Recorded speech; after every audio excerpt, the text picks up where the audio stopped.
Hey, what's up? Today I want to share with you one thing that you can do to absolutely create a ton of value, but even more importantly, stand out from every other guy that a girl's ever going to meet. Sounds pretty good, right? In order to do it, I have to teach you a little bit about sales and marketing. In sales and marketing, there's this idea called a UVP, or unique value proposition. And this is basically the reason why someone would buy your product rather than somebody else's product, or rather than a different solution for the same problem.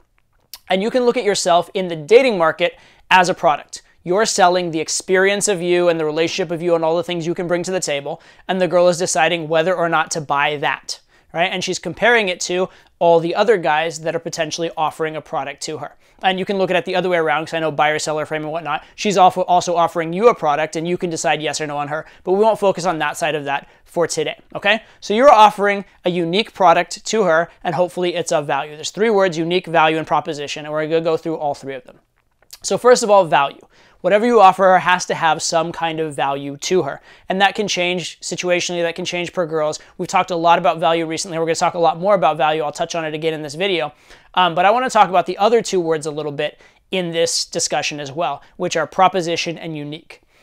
Proposition is important because it has to be made available to her. If you're not putting yourself in front of girls one way or another, if there's no way for them to experience you, whether it be talking to them live, whether it be messaging them online, whatever it is, if you're not putting yourself out there, or if you're in conversations and interactions with them and you're just being platonic, not making it man to woman, not making any moves, you're actually not presenting any proposition at all. And I'll get to an example of that in a little bit later on in this video. Okay, so it is important that it be proposed. It's important that there be a clear proposition.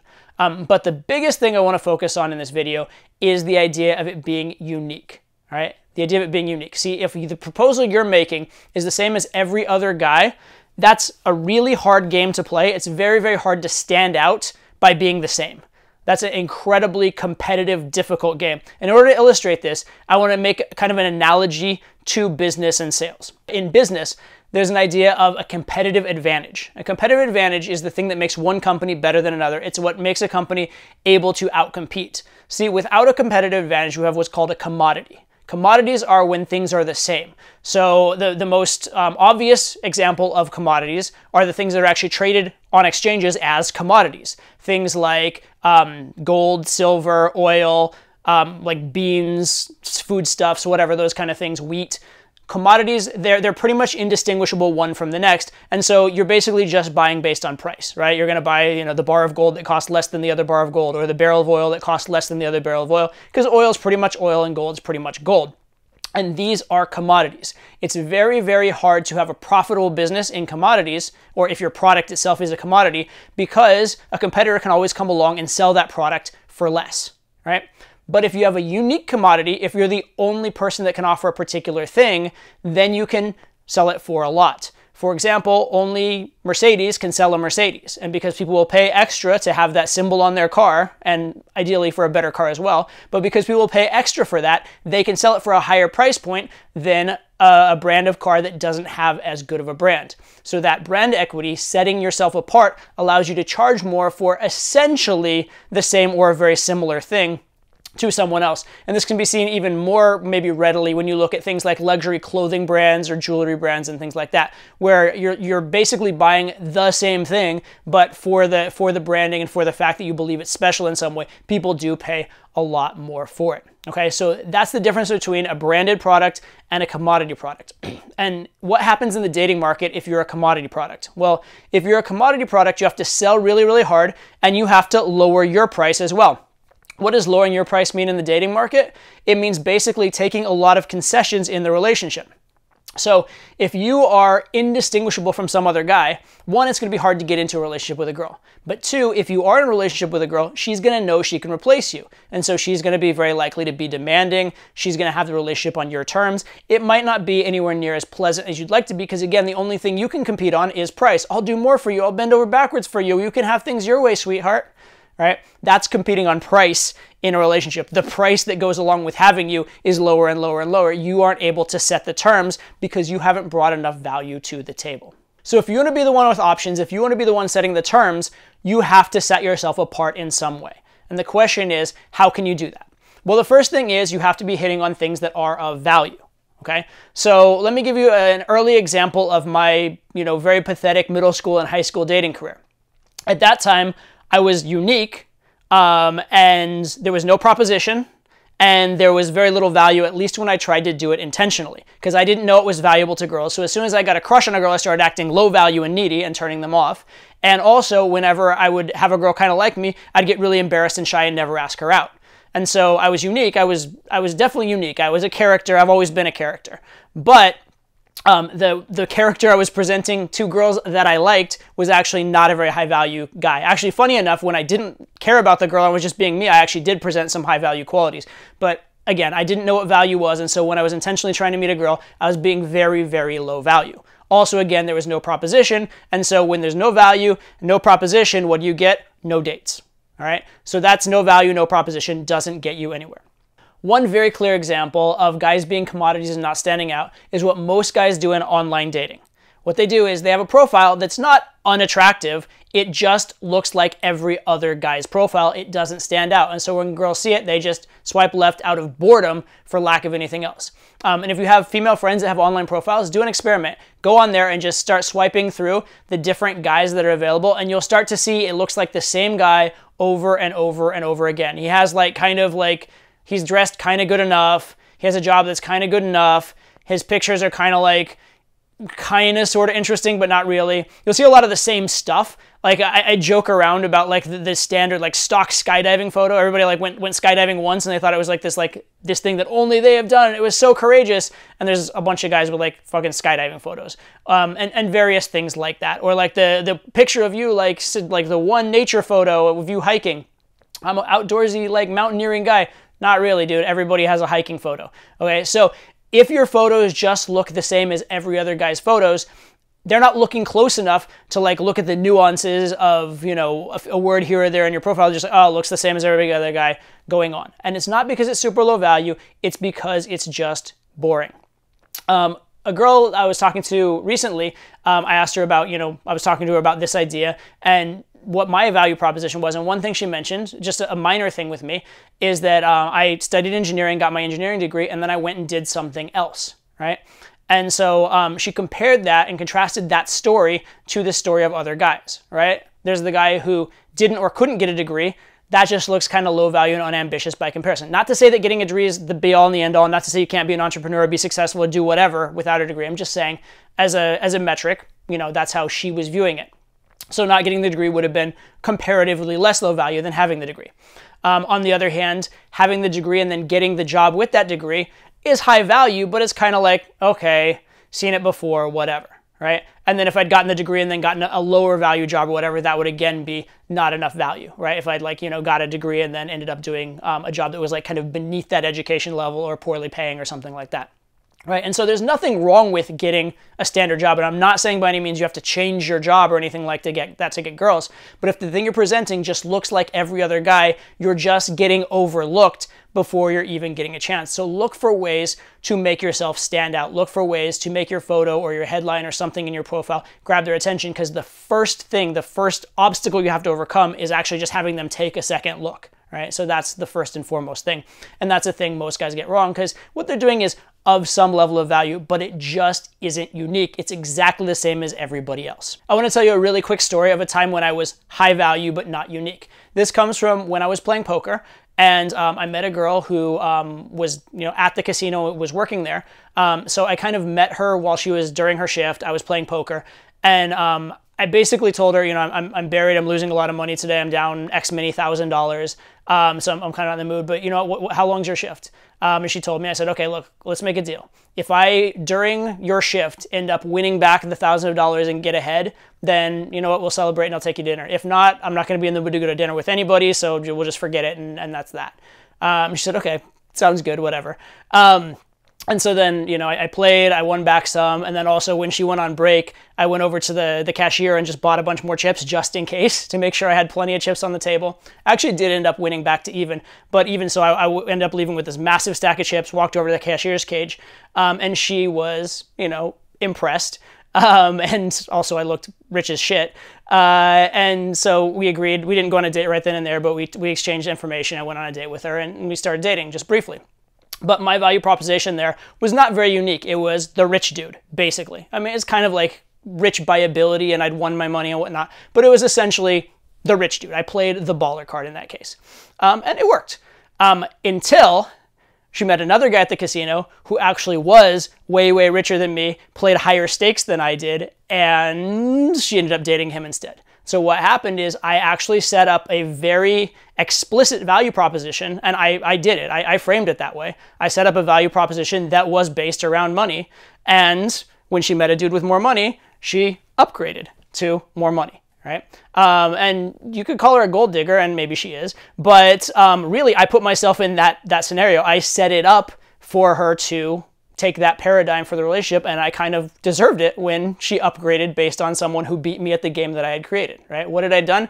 I'd created a paradigm for value that wasn't really unique to me and that I wasn't world-class at. I was okay, I was above average, but I was certainly not world-class. When a guy that came along with more value in that area, showed up, he beat me.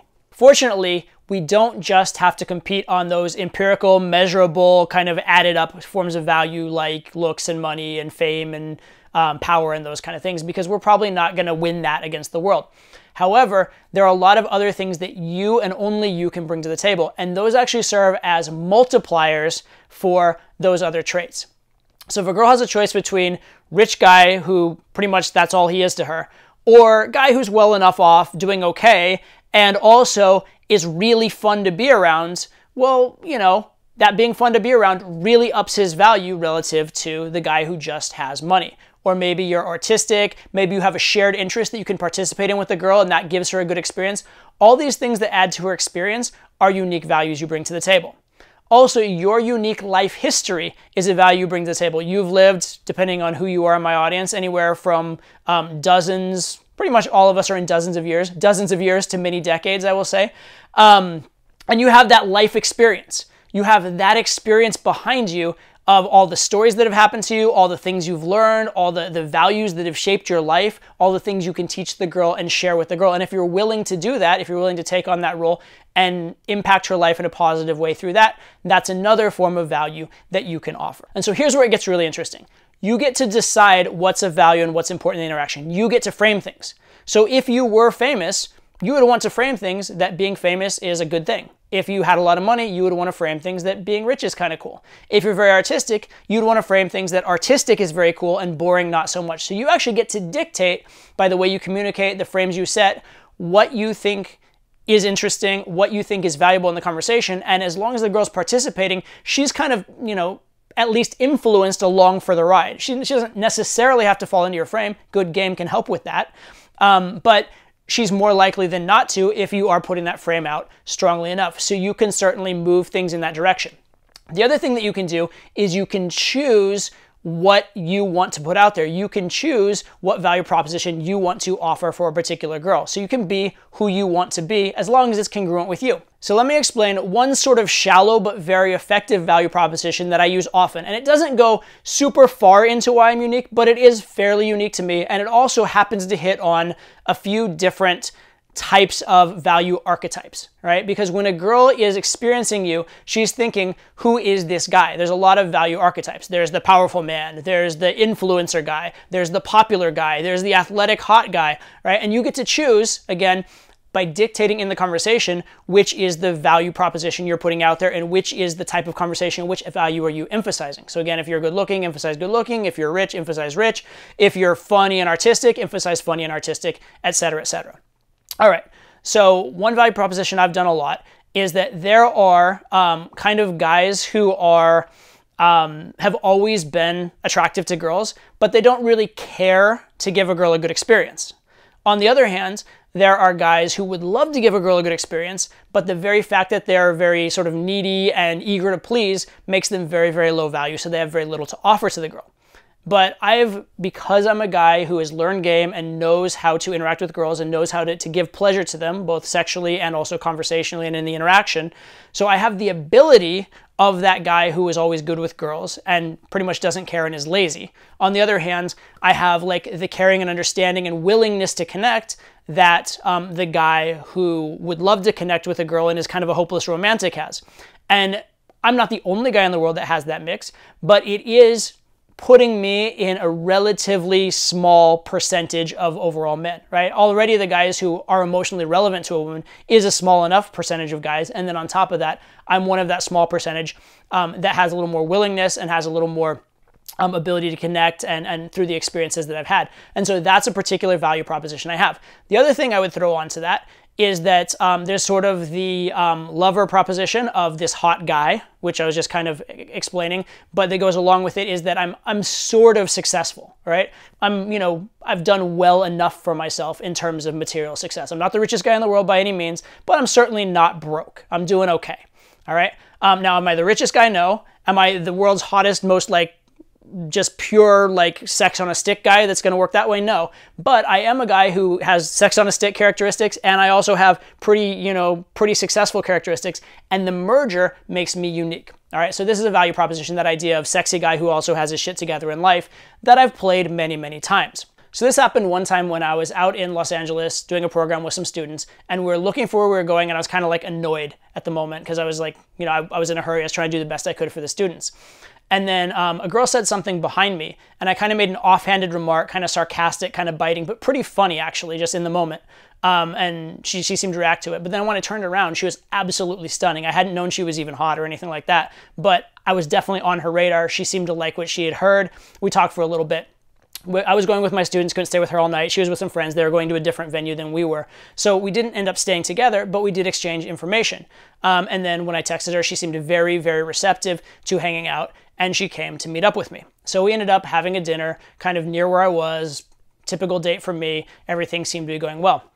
And then she showed up, and when she showed up, she had been really hot when I met her. She showed up and she was even hotter than I remembered. I was just like, wow, this girl's, she got a reaction from me. And then as we were talking, she kept saying things that kind of impressed me. She was really smart, but very down to earth.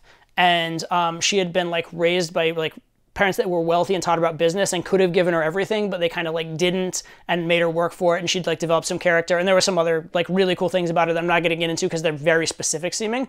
And that might call out who she was or something like that. But anyway, I was just very impressed by this girl, and I started thinking, because this girl is very high value, I'm like, well, damn, she doesn't the material success part of me being successful. Well, she's already coming from this incredibly rich family. I can't really offer that much there. And well, if I'm not, can't offer much there, I could offer the whole just being a sexy guy, but I'm not the sexiest guy. And so I kind of lost faith in my own value proposition. And I was like, well, what do I really have to offer this girl? And I kind of got paralyzed. And I just didn't escalate enough on the date. This was years ago, but I'd like to think I would do better now. But at the time, I just didn't do enough. And she ended up kind of just getting bored. It was a pleasant conversation. It was great on a friendly level, but it just didn't really kick in that man to woman level. It just didn't spark attraction the way it had when I had been a little dismissive of her and just treated her like every other girl. So at the end of the date, at the end of dinner, basically, she's like, hey, I got to go home. And I was like, okay, yeah, cool. What do you have later tonight? She's like, honestly, I didn't even really have any plans. And I was like, well, you could, she's like, no, right? But the point is, she had met me planning on me being her knight. And she had been incredibly attracted to me. She had been very willing to meet up, very anxious and eager to meet up even. But then I had psyched myself out, and I hadn't believed in my own value proposition because I had seen my value proposition very narrowly. So a point I want to make to you is, one, you want to have an idea of a value proposition, because me having this idea that I am the guy who's sexy but also, successful has gone a long way for me, and it's told me and taught me in meeting girls how to present myself. I want to present these traits and these traits, and I want to present the fact that I'm actually the combination of both rather than just all one and all the other. And it's been almost like a nuclear bomb of success for me throughout my dating career. But that said, don't prejudge your consumer, right? The girl clearly liked me. And so rather than me being like, well, I don't understand what the value proposition she likes is, she clearly liked something. Still act with confidence and understand that as long as she's liking what you're putting out there, yeah, try and figure it out, try and whatever, but proceed with confidence. A lot of times people will buy a product for a reason you never thought of, right? Maybe you think your service is, great because it's convenient and it solves a need very, very well. And then some consumer buys it because they happen to like the color. And you're like, I never thought of that, right? It had nothing to do with the value proposition you're putting out there. You're like, I just liked the color.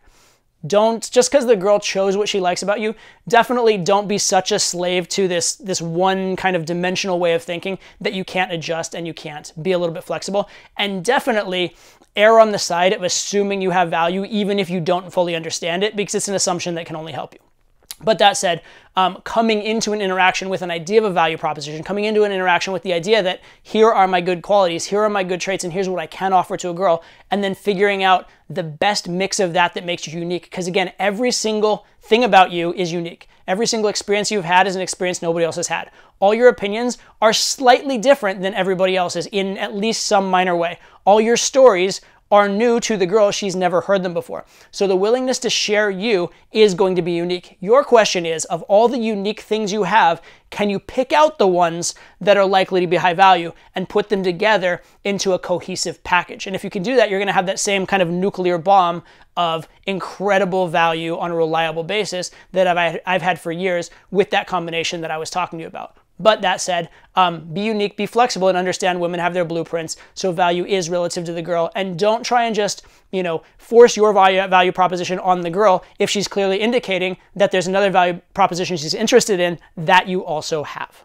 Let's bring the three words back together. You need to have a proposition. You need to be putting your product, you, in front of women one way or another, whether it be through social circle, whether it be through friends of friends, whether it be at school, at work, whether it be online, whatever it is, you need to be putting that proposition out there. And you also not just need to be present to the girl, but also indicating the type of relationship you want to have. That's the bare minimum. If there is no proposition, there is no unique value proposition.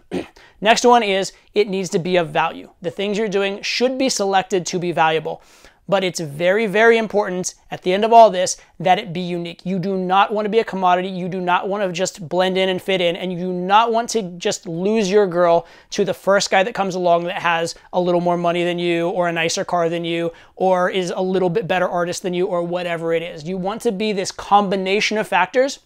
And you also want to go a step further once you're in a relationship, which is you want to build a shared experience with a girl, because that's another unique thing you have, right? Even if there's lots of guys that could be a good overall experience for her and she might really love, if she has weeks or months of this shared history with you, these inside jokes with you, that'll becomes an incredible, unique value proposition that you and only you have with her, okay? So focus on this idea. Focus on, first of all, the idea that you are offering something for sale, so you want to present it in your best possible way. And then secondly, and very importantly, in presenting your value, present or emphasize values that are unique to you over just values that are universal in society. Hey guys, thanks for watching. In just a couple days, I'm going to be doing an event on the single biggest element in all of game, a little thing called value. Value Masterclass is a 2-day live interactive event where I'm going to go deeper on value than I ever have before, including what exactly is value, how do women perceive value, and therefore how can you convey it? And then we're going to go beyond to just conveying value to actually becoming a man of value in every single thing you do. For more information to sign up, go to the link below. Look forward to seeing you there.